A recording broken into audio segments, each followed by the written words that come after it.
Hi, and welcome to the March Blogging Friends Blog Hop. This month, the bloggers are going to share their scrap spaces with you. Before we start the tour of my room, let me tell you a little bit about it.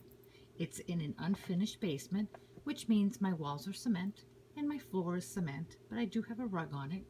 You can see the studs on the walls, and you can see all the wiring coming in and out of my home.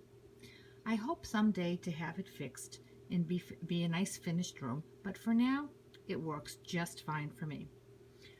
Let's start the tour. Let me open up the door, which is actually a drapery panel because I live in New England and the winter months are really cold. So in order to keep the heat in my space from the electric fireplace that I have to keep this panel up. It goes up around November and comes down in March. So let's open it up and let's take a peek. And here we are. This is the overview. My desk, a really ugly wall.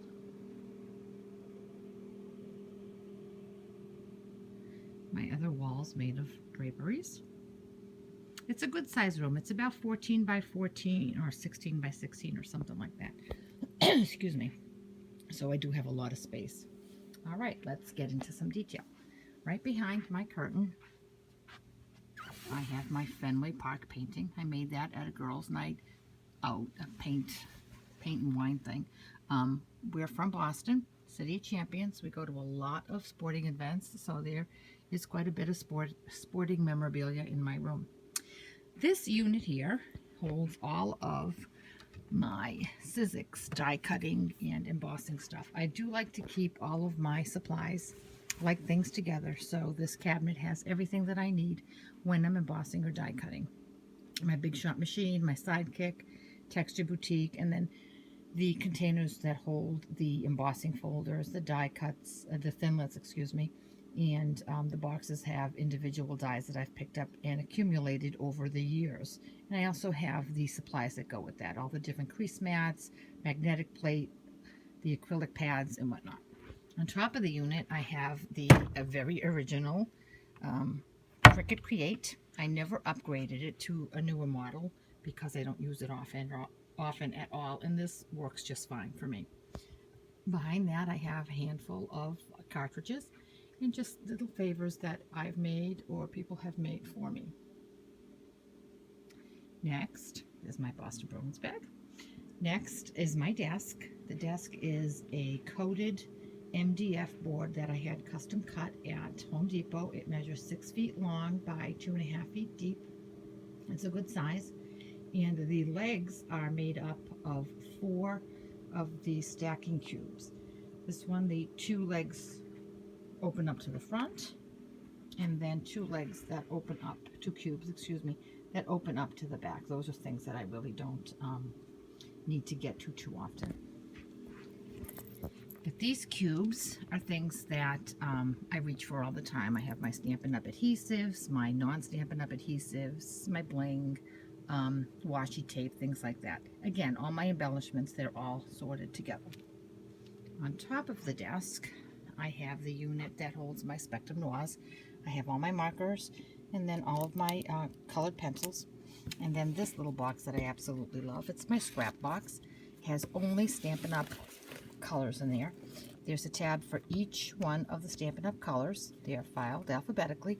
And behind each tab is a little snack bag that I put all of my scraps in. So when I need a tiny piece of one color, I just go here first. If I don't find it here, then I go cut up, open a larger sheet. But that's a great way to use up all of my scraps. Then I did kind of the same thing in this drawer, except I did card fronts in here. So when I'm finishing up with a project, if I have some leftover paper, that's about the size of a card front, 4.25 by 5. 4 by 5.25, excuse me.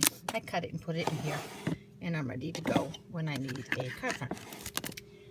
Directly in front of me at my desk is my unit that has all of my punches. To the right, I have Stampin' Up! Punches, and to the left, Martha Stewart. That's about all the brands that I have. I have a few stray EK Success, but I do like the Stampin' Up! And the Martha Stewart because they're real good, sturdy punches.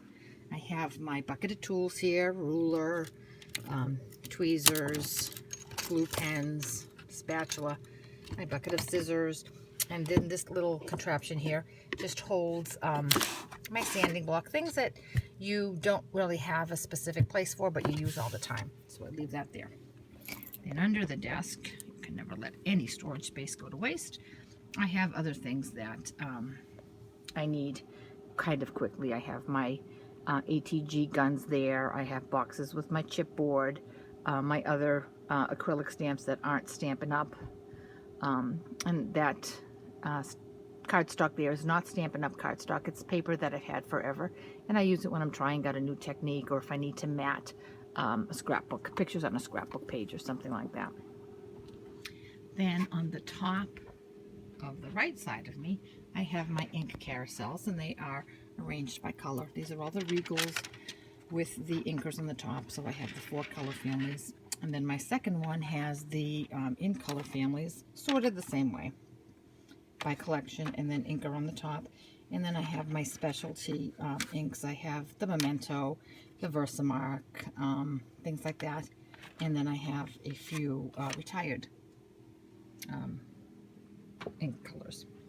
This bank of drawers is all my inks and sponges. This top one is all my Stampin' Up sponges, my daubers, and I have them stored in this great little bin, again by color family. One for the color collections and one for the in colors.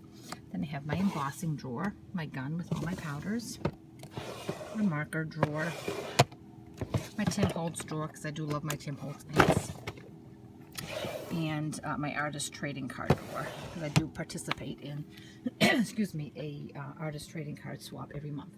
On the top here, I have all of my Stampin' Up stamp sets. The red dots indicate that it's a retired stamp. I do need to start weeding them out, but I'm attached to quite a few of them. I can't get rid of them. Then the back end of this leg is hardware things, nuts, bolts, things that I really never use. On this side here, the top 2 cubes have these sorters that I picked up at scrapbook.com, and those are projects that I have started. So when I'm in the middle of a project and I can't finish it, I tuck it in there, and when I have a free minute, I go back to it. I have this, I picked this up on Etsy. It's a fabric color covered lighthouse, a scrapbook album. I love lighthouses, and I drag my poor husband to lighthouses every time we travel. So I'm putting together a an album of all the lighthouses that we've been to.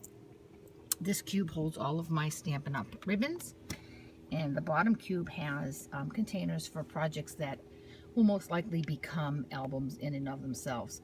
Like one of those bins has all the pictures and memorabilia that we pick up from the sporting events we go to, because we do go to so many, and then they eventually find their way into the sports scrapbook that we have.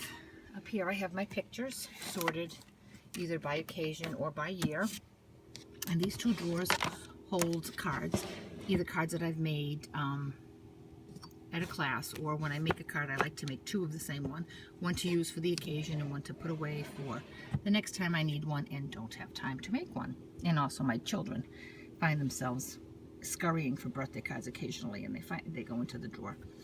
This drawer has my non-Stampin' Up ribbon, and over here I have all of my paper. This basket up here has all of my small paper, 4x4, 6x6, 4x6, both Stampin' Up and non-Stampin' Up. And then these 4 cubes all have my 12x12s. This is, most of it's Stampin' Up. This is the solid colors by color family, in colors and specialty papers, glitter paper, watercolor paper, vellum, and whatnot. And then a couple compartments of DSP, and the rest is all sorted by manufacturer, because I do find that I scrapbook and create by manufacturer. Collections are put together so nicely, they all coordinate, so I don't find the need to reinvent the wheel. I just pull out a collection and know that everything is going to look good together. And here I have my most important tool, my electric fireplace that keeps me nice and toasty during the winter months. And then this is the other part of the room that has my television, my printers, my other desk. I have some filing to do, and a couch with my Bruins pillow on it. And this is the shelf that has all of my scrapbooks. I'm in the middle of a scrapbook reorganization. When I first started to scrapbook many years ago, many years ago, I bought some albums that weren't the highest quality, and now I find that they are falling apart. So I am in the midst of replacing them. And then up there is my favorite piece in here. It's a puzzle of all the lighthouses in America. And we found that when we were up in Maine, in York, Maine. That puzzle, my daughters and I put it together. We framed it, and there it stands. This piece of furniture up here, I have 3 binders where I store my artist trading cards I get from the swaps that I'm in, and they're organized. This one has holidays and seasons. This one has specific themes, and this is a miscellaneous and ones that I've received for my birthday. And then some more Bruins stuff. This top drawer is where I put all of my Stampin' Up! 8.5 by 11, and again sorted by color family. So this is all of the brights, this is all the subtles, the regals, the neutrals, and then the 2 current in colors. And the bottom drawer just has retired papers. This unit here has all things that I need for my classes, extra adhesive, extra blocks, just anything that I need to have a class. I know exactly where to go and grab them and go. So that's a tour of my room, my happy place. Someday it'll be a finished room, but I'm happy with it as it is. And I'm glad you stopped by, and I encourage you to continue on to the other websites that are on the blog, and check out all of the other blogs to see where other people create. Thanks for stopping by. Bye-bye.